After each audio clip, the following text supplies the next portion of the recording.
नमस्कार मंडळी, कशा आहात सगळे?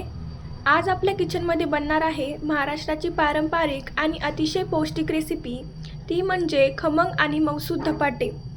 चला तर मग सगळ्यात आधी आपण धपाट्याचं पीठ कसं तयार करायचं ते बघूया.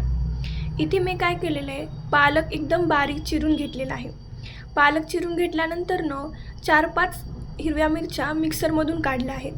आता एक पूर्ण भोपळा घ्यायचा आहे, त्याचा अर्धा कट करून त्याचं छिलटं काढून त्याला चांगलं बारीक खिसून घ्यायचं आहे. खिसल्यानंतर इथं बघा मी भोपळा चांगलं बारीक खिसून घेतलेला आहे.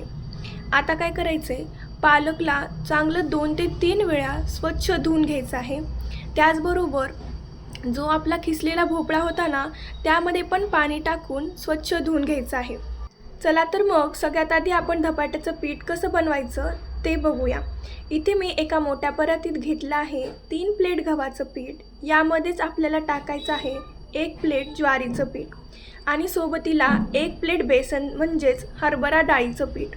ज्वारी आणि बेसनामुळे धपाट्याला खूप छान खमंगपणा येतो. ह्या सगळ्या पिठाला एकत्र चांगलं मिक्स करून घ्यायचं आहे. त्यानंतर त्यामध्ये टाकायचे पाव चमचा हळद आणि चवीनुसार मीठ.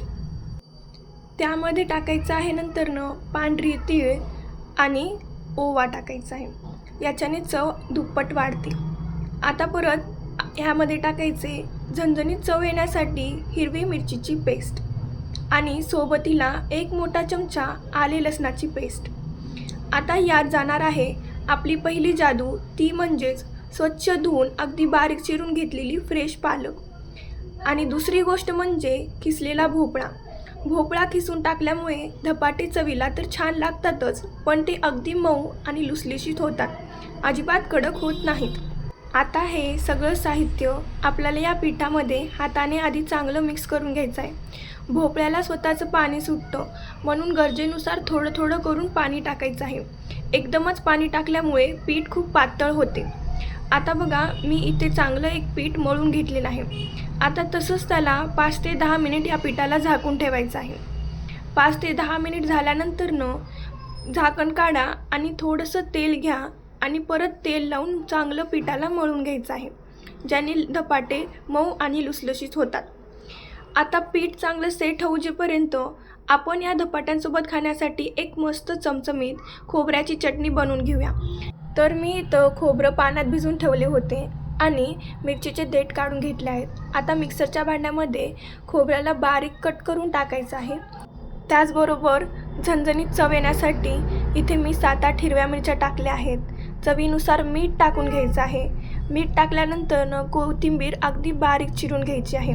आता वरून टाकायचं आहे भाजलेले शेंगदाणे आणि ह्याला मिक्सरमधून चांगलं बारीक पेस्ट करून घ्यायचे आहे.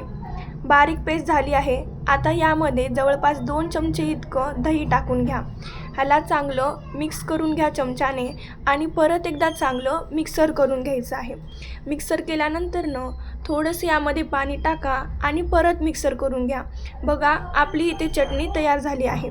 आता या चटणीची चव वाढवण्यासाठी आपण याला देणार आहोत एक कडकडीत तडका.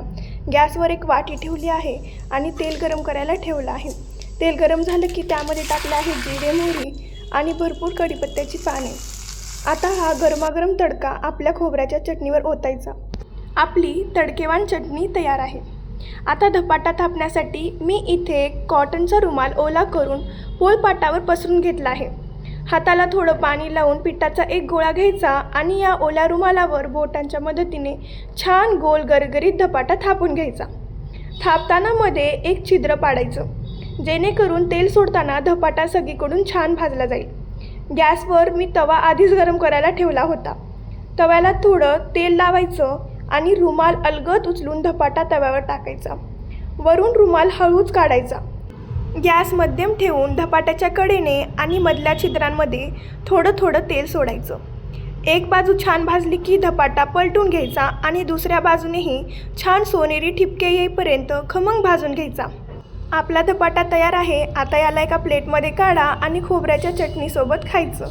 रेसिपी कशी वाटली कमेंटमध्ये नक्की कळवा आणि लाईक करायला विसरू नका.